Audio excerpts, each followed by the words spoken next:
Hey, this is George G. Welcome to George G's Room of Rock. How's everyone doing out there on this Friday night? Hope everyone's doing well. To figure I'd do another video tonight.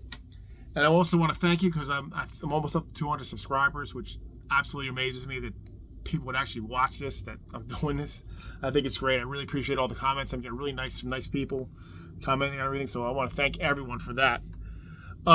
So I'll picture the Kiss videos. I'm getting a lot of views from the Kiss videos I did. So let's do another Kiss video, and this is going to be all the solo material from the Kiss, from the original Kiss, from Ace, Paul, Gene, and Peter. Nothing. That's what I'm going to rank. There's 16 albums, not just the 4 solo albums. I have 16 albums here, so. And so I'm going to do my least favorite for my favorite. And I always watch these videos. I notice I always take my glasses on and off. I'm going to keep my glasses on because I'm 51 years old and I can't see too well sometimes in the dark with this stuff. Print's so small. All right. So let's start off with Peter Criss and his 2007 album, One for All. This one is pretty unmemorable. It's pretty what you expect from Peter. It's very soft rock kind of stuff. It's got only songs like they're okay, or the opening track Don't Get Better Than This, and the closing track Space Ace. Otherwise, it's pretty unmemorable. But there he is back there. I love Peter's voice, so I had to do that and put it in the album. But that's my number 16. Number 15 is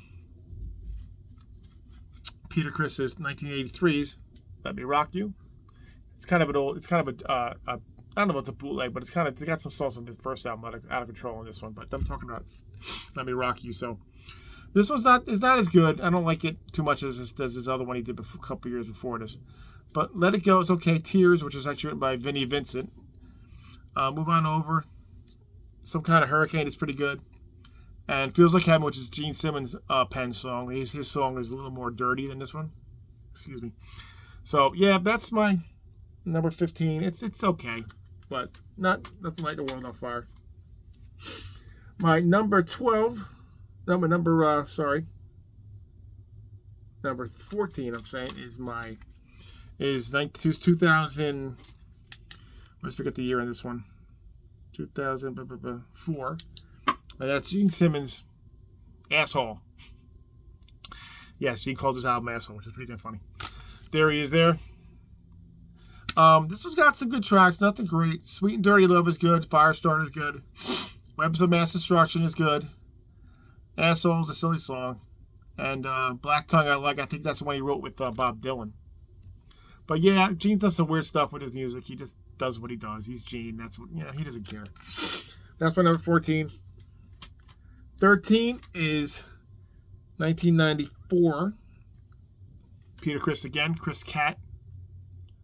I love this picture. Let me get the picture out because I love the way he did the makeup for this one. Half the makeup and half it out. And the logo with rock and roll over the logo and everything. This is his more hard rock album. So it's pretty. It's got some good stuff. Not great hard rock, but it's not too bad. "Bad Attitude," I think Ace really plays the lead guitar on that one. "Walk the Line's okay. "Bad People Burn Hell," I like that one. "Bad People Burn in Hell," sorry. "Blue Moon Over Brooklyn" is a song about his mom. And he does read an acoustic version of "Beth" over again, which is no need for that. But it's not a horrible album. It's more rocking, but nothing great. But not bad though. All right, my number 12 is Frehley's Comet, Second Sighting, Ace's second album. I think the songwriting is quite as good as this one. I think it's kind of rushed, and even he admits that I read in books and articles that he didn't do too much in his own solo album. It wasn't too much involved for whatever reason. But Insane's not bad. "Time Ain't Running Out," "Dancing with Danger," "It's Over Now." That's Todd Howarth. "Juvenile Delinquents," it's okay. "Fall Angel," I really like. That's another Todd Howarth song. It's really good. "Separate," and "The Acorn Is Spinning," excellent instrumental, one of my favorite songs. It's just like really done well. The way I really like that one. But yeah, so Second Sighting. That's number 12. Number 11 is another Peter one. This is 1980s. "Out of Control." If you see it there, it's kind of pixelated. It's kind of small. And this is on a very weird double thing, bootleg gotta be, with "Creatures of the Night." I think this is from Russia. If you can see the the logo here, Casablanca fake it, because I don't think that's the original Casablanca look, but that's what they kind of do for this one. But very strange, double pairing Creatures of the Night in this. But anyway, the song wise, it's not too bad. By Myself, I like. I Found Love. There's Nothing Better. Words.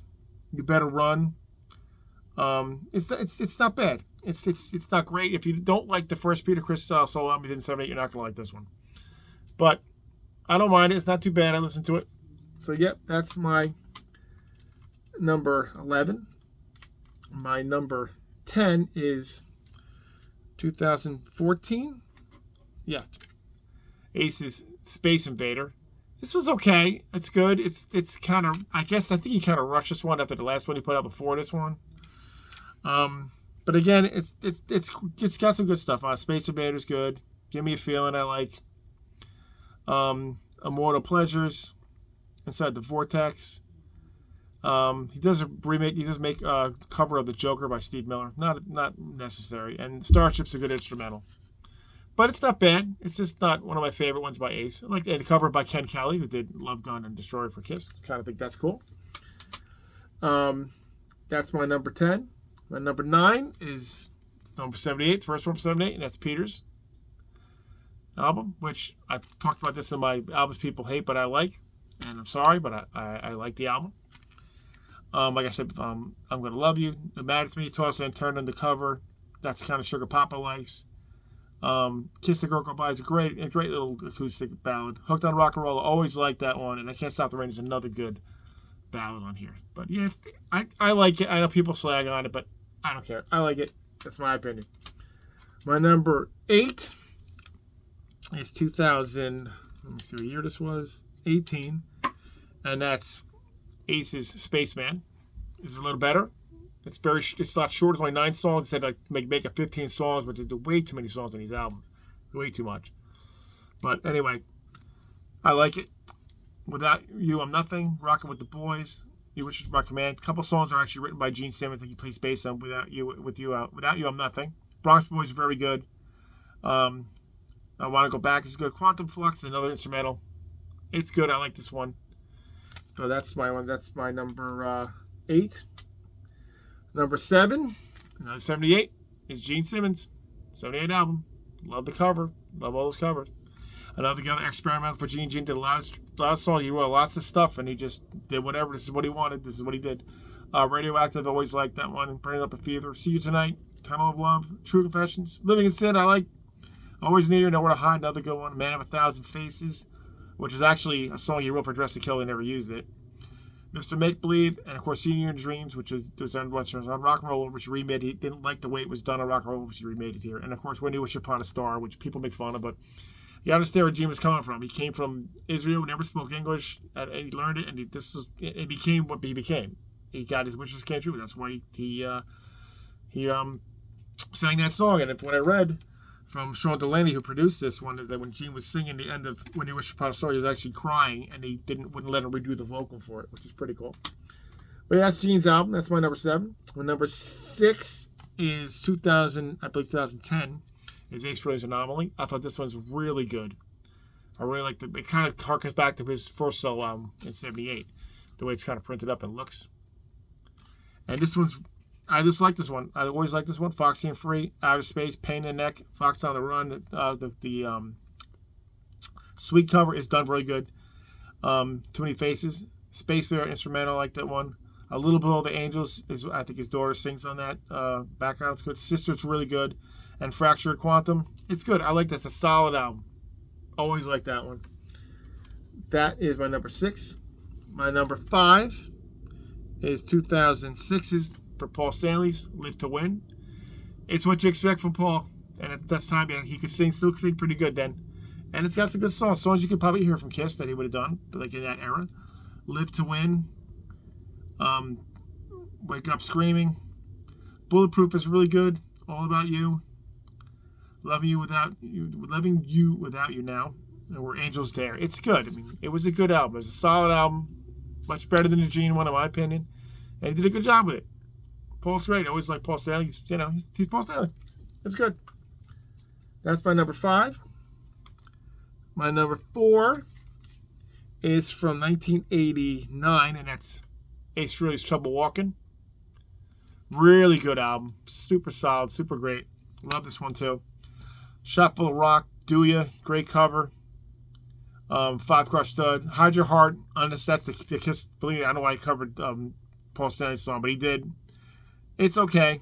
Lost and Live with Trouble Walking is great. Peter Criss is singing on that one. I love the laugh at the end of that one. Too Young to Die is Richie Scarlett singing that one. Really good. And Back to School is okay, but it's got Sebastian Bach and Dave Sabo from Skid Row singing background on that one. And Fractured 3, good instrumental. Yeah, really good. Solid. All right, top 3. Number 2 is the first Ace Frehley's Comet, which is 1987. Love this one too. Fantastic album. Rock Soldiers, Breakout, written by Eric Carr. Into the Night, cover, but really good. Love Me Right, Calling to You, great Top Howarth vocal on that one. Dolls, Strange Song, but really good. Stranger in Strange Land and Fractured 2, love that one too. This is just a great, solid. I love this album so much. This is really good. That's why it's number 3. Now leaves 2 more if you keep count. And what could they be? Well, you know what it is. 1978's Paul Stanley is number 2. Another great cover there. Kind of hard to see in the dark here, but every song, pretty much. Tonight You Belong to Me, Move On, Ain't Quite Right, Would You Like to Know Me, Take Me Away Together One is my favorite song on here. It's Alright. Hold Me, Touch Me, sappy as hell, but it's okay. Love and Chains and Goodbye, I love to. Another one of my favorite songs. 78 album by Paul is awesome. And that leaves number 1, of course, Ace Frehley 78. Absolutely superb album. Just rip it out. I mean, come on, start to rip it out. It's amazing. Speed Back to My Baby. I heard that his wife at the time, Jeanette, had to write one line in the song so she could get writing credit. Pretty funny. Snowblind, Ozone, What's on Your Mind? New York Groove, of course, the hit. The only hit for the solo albums is that one.